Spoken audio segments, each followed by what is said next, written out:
Hello नमस्कार साथियों, राधे राधे, जय श्री कृष्णा। आज की क्लास शुरू करने जा रहे हैं साथियों। आप इस विश्रांत एजुकेशन पर नए जुड़े हैं तो आप इस चैनल को सब्सक्राइब कीजिए और अन्य साथियों के पास भी शेयर कीजिए, जिससे आगे आने वाली प्रतियोगी परीक्षा में सभी को फायदा होगा साथियों इस क्लास से। तो साथियों शुरू कर रहे हैं क्लास। आज का पहला प्रश्न है कि जैसलमेर का प्राचीन नाम था। साथियों जैसलमेर का प्राचीन नाम क्या था? हमारे पास ऑप्शन है साथियों, मांड, ढूंढाड़, गुजरातरा या जांगल प्रदेश। तो साथियों जैसलमेर का पुराना नाम था मांड। क्या नाम था साथियों? मांड, यानी ए ऑप्शन हमारा सही है। जांगल प्रदेश तो बीकानेर का था। जांगल प्रदेश था बीकानेर का पुराना नाम था साथियों। आगे चलते हैं। अगला प्रश्न है, इसमें हमें सम्मिलित करना है और हमें आंसर देना है। तो अगला प्रश्न है, इसमें क्या बताया गया है कि एक साइड में तो सभ्यताएं दी गई है और दूसरी साइड में यानी स्थान दिया गया है। अब है गणेश्वर सभ्यता। कहाँ है गणेश्वर सभ्यता? निमका थाना सीकर में है, 4 नंबर। दूसरा है कालीबंगा, ये हनुमानगढ़ में है, 3 नंबर। उसके बाद कुराड़ा नागौर में सभ्यता है, 2 नंबर। मल्ला है भरतपुर में है, 1 नंबर है। 4 3 2 1। तो 4 3 2 1 साथियों कौन से ऑप्शन में है? 4 3 2 1। तो ये है सी ऑप्शन सही है, 4 3 2 और 1। तो हमारा सी हमारा आंसर रहेगा साथियों इस प्रश्न का। आगे चले प्रश्न नंबर 3। स्लेटी रंग के चित्रित मर्दभांड। स्लेटी रंग के चित्रित मर्दभांड कहाँ से मिले हैं? तो स्लेटी रंग के चित्रित मर्दभांड साथियों कहाँ से मिले हैं, हमें आंसर देना है। साथ साथ में आप भी आंसर दे सकते हैं। ए में है नोहे भरतपुर और सुनारी झुंझुनू। बी में जोधपुरा है, यहाँ पर जोधपुरा जयपुर, यानी ये जोधपुरा सभ्यता है। जोधपुरा ये जयपुर में है, जोधपुरा सभ्यता जयपुर में है। रेड टोंक, या 1 व 2 दोनों सही या केवल 2 सही है। तो इसका आंसर रहेगा साथियों 1 व 2 दोनों सही है। 1 व 2 दोनों सही है। सी ऑप्शन हमारा सही रहेगा, 1 व 2 दोनों सही है। चौथा प्रश्न, धूलकोट के नाम से किसे जाना जाता है? गणेश्वर, आहड़को, कालीबंगा या विराटनगर। तो साथियों धूलकोट के नाम से किसे जाना जाता है? तो धूलकोट के नाम से आहड़ को जाना जाता है, यानी बी ऑप्शन हमारा सही रहेगा साथियों। आहड़ को धूलकोट के नाम से जाना जाता है। 5वां प्रश्न है, आहड़ सभ्यता की खोज। आहड़ सभ्यता की खोज किसने की? अक्षयवीर कीर्ति व्यास, बी लाल दयानंद सरस्वती या बी के थापर। साथियों इस आंसर रहेगा इस प्रश्न का अक्षय कीर्ति व्यास। आहड़ की खोज की थी अक्षय कीर्ति व्यास ने की थी। अगला प्रश्न है, जूते हुए खेत के प्रमाण हमें कहाँ से मिले हैं? तो जूते हुए खेत के प्रमाण साथियों कहाँ से मिले हैं आपको बताना है। कालीबंगा, विराटनगर, नोहे और मल्ला है। तो हमारा आंसर रहेगा साथियों इसमें जूते हुए खेत के प्रमाण मिले हैं कालीबंगा से। कहाँ से? कालीबंगा, ए ऑप्शन हमारा सही है। और यहीं लकड़ी की नालियां मिली हैं। लकड़ी की नालियां ये इंपॉर्टेंट है, ये भी कालीबंगा से मिली है। लकड़ी की नालियां इंपॉर्टेंट है साथियों। हवन कुंड भी यहाँ से मिला है, कालीबंगा से हवन कुंड भी कालीबंगा से प्राप्त हुआ है। और काली चूड़ियाँ भी यहीं से प्राप्त हुई है कालीबंगा से। और कालीबंगा हनुमानगढ़ जिले में स्थित है। ये प्रश्न पूछा जाता है, बार बार पूछा जाता है, कालीबंगा कौन से जिले में है? तो कालीबंगा हनुमानगढ़ जिले में है। अगला प्रश्न है, इस सभ्यता के लोग मृतकों को गहनों व आभूषणों के साथ में दफनाते थे। मृतकों को गहनों और आभूषणों के साथ दफनाते थे। आहट सभ्यता, कालीबंगा सभ्यता, कर्णपुरा या रंगमहल सभ्यता। तो मृतकों को और गहनों के साथ में या आभूषणों के साथ में कौन से में दफनाते थे? ये सभ्यता थी हमारी आहट सभ्यता। ए ऑप्शन सही है, आहट सभ्यता हमारा आंसर रहेगा साथियों। अगले प्रश्न की ओर चलें। कोटा बूंदी का प्रदेश, कोटा बूंदी का प्रदेश किस नाम से जाना जाता है? हाड़ौती, मेवाड़, मारवाड़ और गुर्जरात। तो कोटा बूंदी तो दिया हुआ है, दो और जिले हैं, बारां और झालावाड़, बारां और झालावाड़। साथियों इन जिलों को कहते हैं हाड़ौती प्रदेश। क्या कहते हैं? हाड़ौती के नाम से जाना जाता है। ये हमारा आंसर रहेगा साथियों। तो हमारा ए आंसर सही है, 7वें प्रश्न का ए आंसर है साथियों। चले आगे। अगला प्रश्न है 9वां। बागोर सभ्यता कौन सी नदी के किनारे विकसित हुई है? तो बागोर सभ्यता कौन सी नदी के किनारे है साथियों? कोठारी, आयड़, लूणी, बनास। तो इसमें हमारा आंसर रहने वाला है ए ऑप्शन है, कोठारी नदी।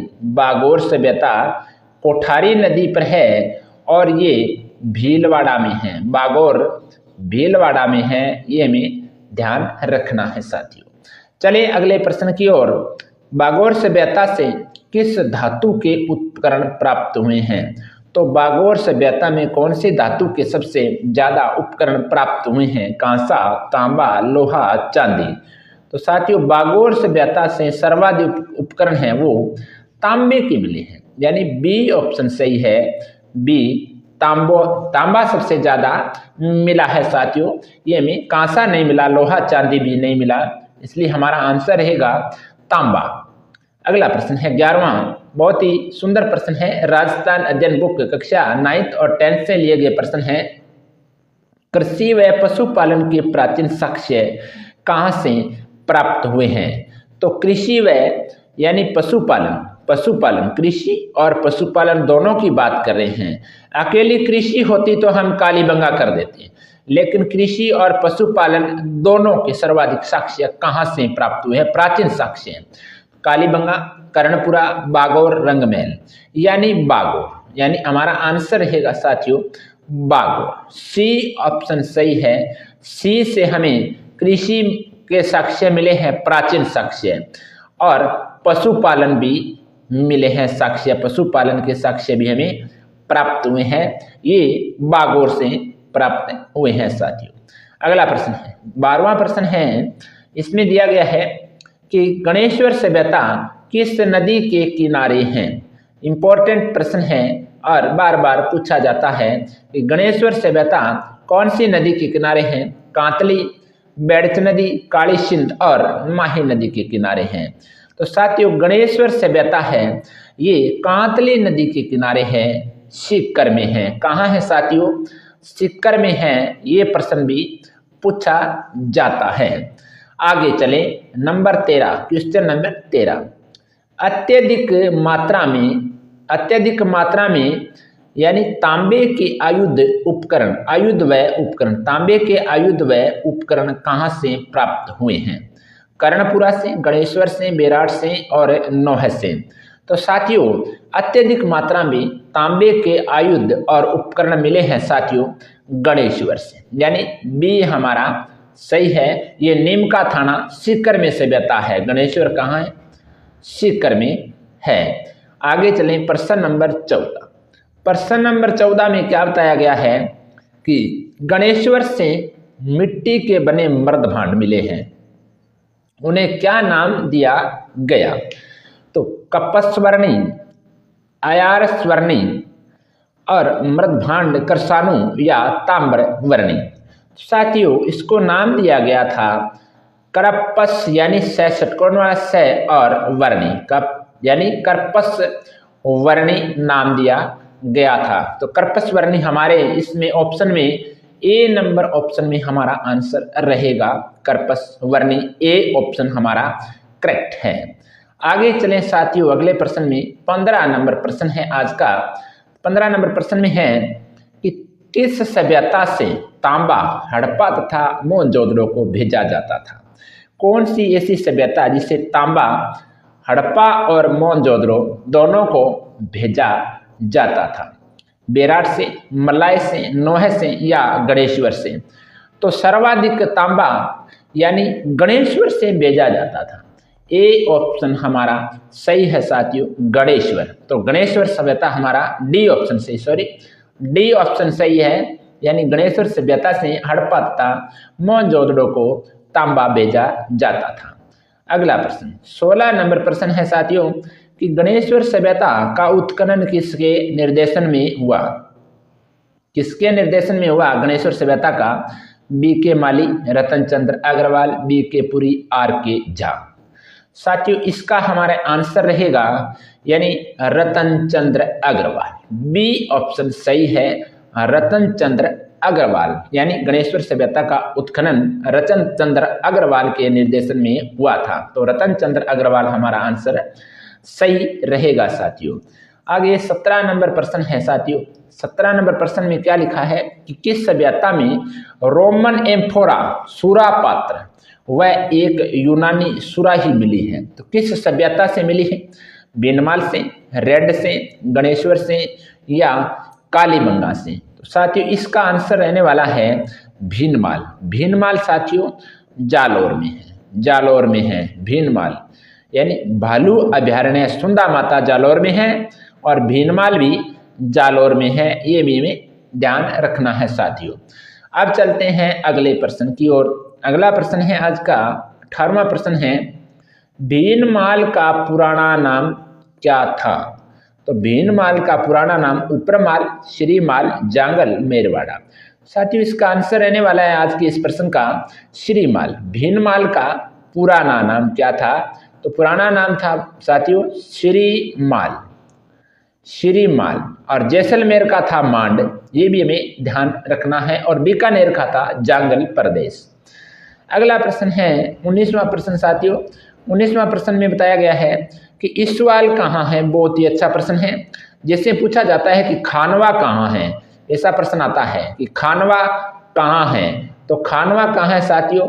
रूपवास, रूपवास भरतपुर में है, रूपवास भरतपुर में खानवा है।